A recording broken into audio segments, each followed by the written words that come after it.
Buenas noches, profesor y compañeros. En esta oportunidad voy a hablar acerca de la responsabilidad civil derivada de los delitos cometidos por corrupción de funcionarios. Si bien es cierto, la responsabilidad civil está ligada a lo que es el conflicto entre privados, también hay reparación civil en lo que es el ámbito penal y se conoce como el resarcimiento de los daños y perjuicios.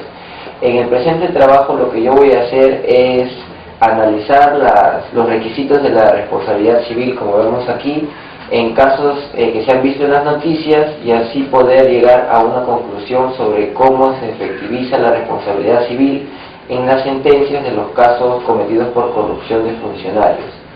Y también voy a analizar algunas de las normas de nuestro ordenamiento jurídico en la cual se indica y se obliga tanto al fiscal como a los jueces a motivar acerca de los montos que se incluyen en la responsabilidad civil.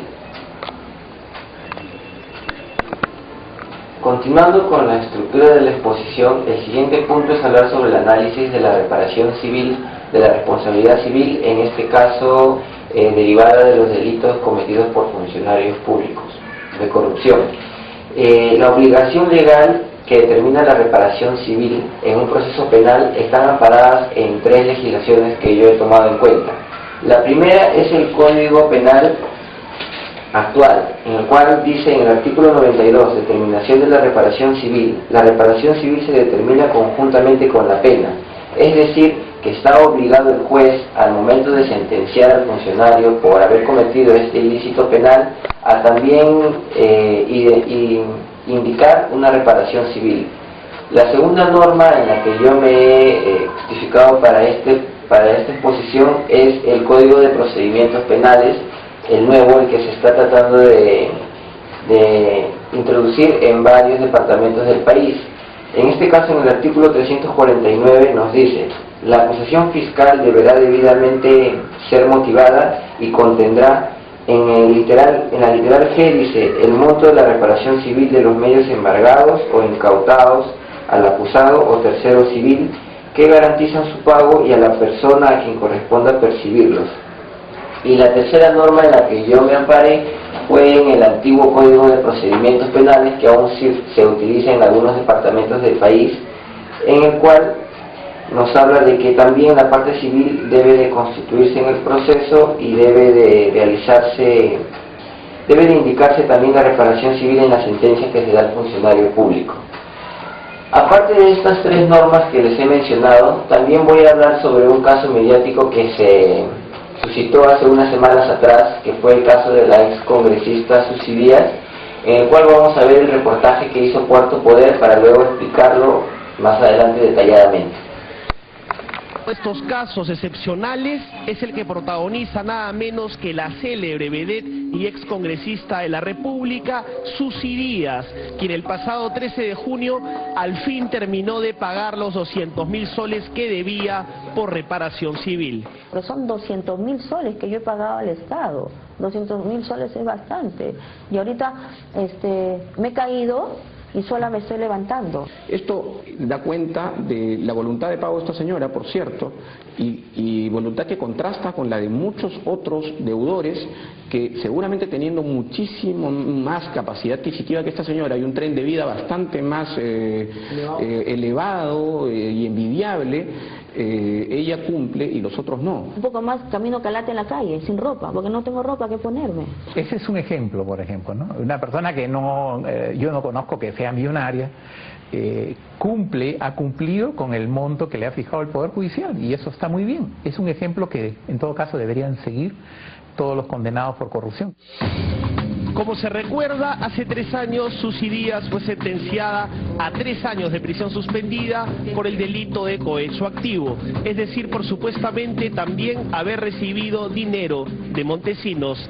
Mira, acá me sentencia a que no vaya a lugares de dudosa reputación. Por lo tanto, Entonces mi trabajo es ir a trabajar a nightclubs, ¿y de dónde iba a conseguir la plata? Sin embargo, al margen de su culpabilidad o inocencia, a diferencia de la mayoría de sentenciados por corrupción, acaba de terminar de pagar la totalidad de los 200.000 soles que le impusieron como reparación civil en solidaridad con Vladimiro Montesinos. El año pasado pagó los primeros 100.000. ¿Qué tuviste que hacer para pagar los 100.000 soles, Susi? Uy, mira, el año pasado me hice un préstamo del banco, menos mal que había un banco Continental que me perseguía por un préstamo. He estado pagando el préstamo al banco 3.000 soles mensuales y pagué los 100.000 soles del año pasado. El problema es que faltaban los otros 100.000 y Vladimiro Montesinos no se manifestó. Y por ser la deuda solidaria, la amenaza de embargo, como un fusil en ristre, recaía sobre sus bienes. Para mí este año es el año del consumismo zapato, consumismo ropa, consumismo pantalón. No me puedo comprar nada.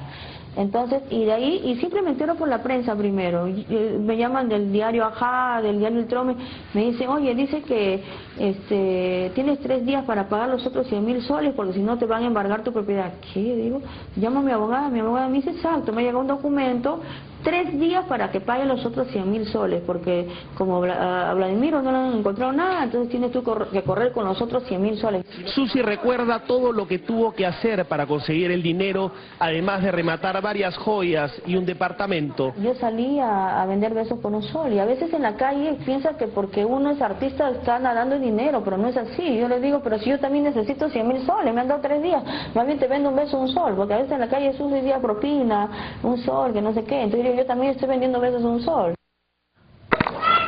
Luego de ver el reportaje que acabamos de observar de Cuarto Poder, podemos llegar a las siguientes conclusiones, ¿no? Por ejemplo, subsumamos el caso de Susi Díaz con las características de la responsabilidad civil o los requisitos. La primera es la imputabilidad.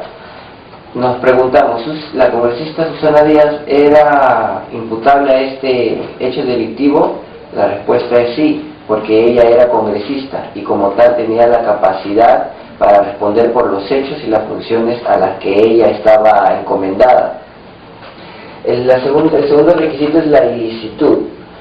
Vemos la ilicitud en este caso ya que a ella se le condena por cohecho pasivo impropio, que según el artículo 393 del Código Penal establece que el funcionario o servidor público que acepte o reciba donativo, promesa o cualquier otra ventaja o beneficio para realizar u omitir un acto en violación de sus obligaciones o en el que las acepta a consecuencia de haber faltado a ellas, será reprimido con pena privativa de libertad no menor de 5 ni mayor de 8 años e inhabilitación conforme al inciso 1 y 2 del artículo 36 del Código Penal.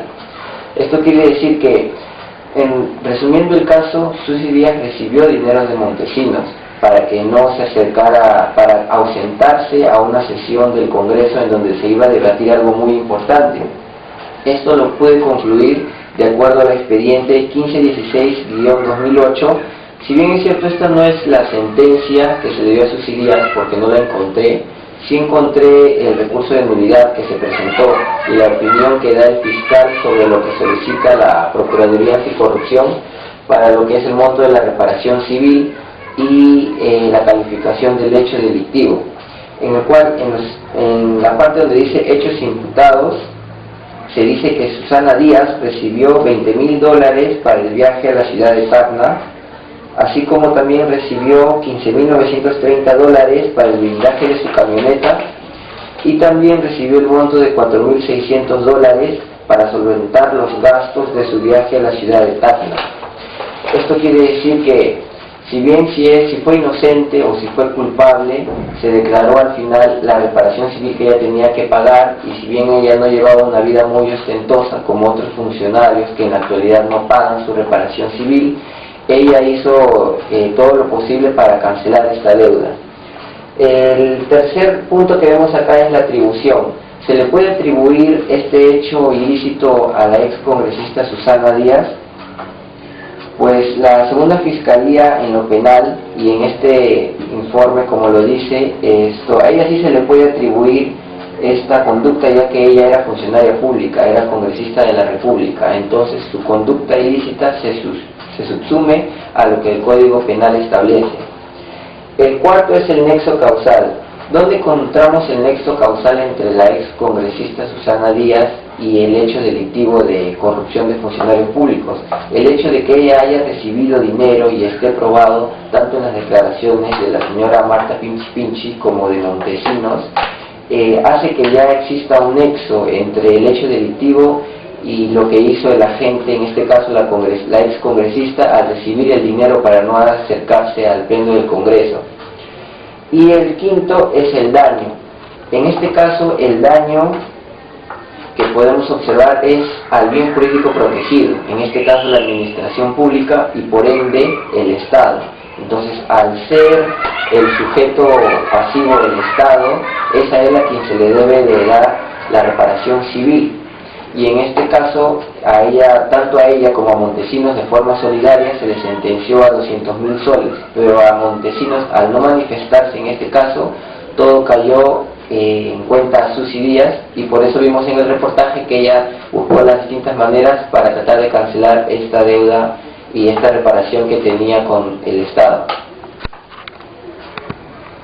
Concluyendo con el trabajo, podemos llegar a las siguientes definiciones.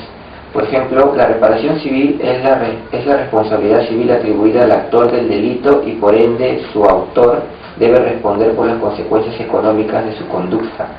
La reparación civil debe ser determinada en base a lo establecido en el Código Civil mediante los artículos destinados a regular la responsabilidad extracontractual. El fiscal tiene una obligación legal de solicitar en su acusación como concepto de reparación civil un monto adecuado y proporcional al daño generado por el delito. Es decir, que no se puede tomar a diestra y siniestra una cifra que se le ocurra al fiscal en lo que es la acusación fiscal o en la sentencia que es para el juez. Cualquier monto, tiene que ser un monto proporcional al daño que se hizo. En este caso se debe calcular el dinero que recibió la ex congresista con el monto que se le ha sentenciado, si es lo correcto o si es injusto. Luego también tenemos otra, tanto el juez como el fiscal a la hora de determinar y establecer en su caso el monto de la reparación civil debe tener en cuenta el daño emergente, el lucro cesante y el daño a la persona generados por el delito. En este caso el daño es a la sociedad, es al Estado, entonces debe de tomarse mayor importancia en el monto que se le quiere establecer.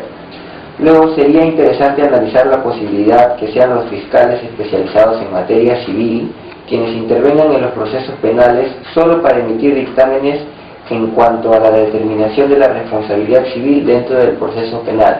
Esto quiere decir que debería de haber mayor especialización al momento de establecer una reparación civil.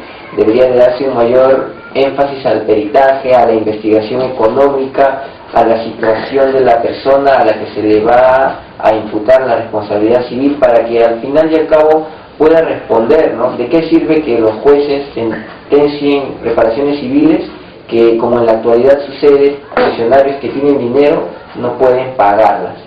Eso sería todo, y culminando con la exposición voy a nombrar la bibliografía que puse, con la que yo he investigado este trabajo. Gracias.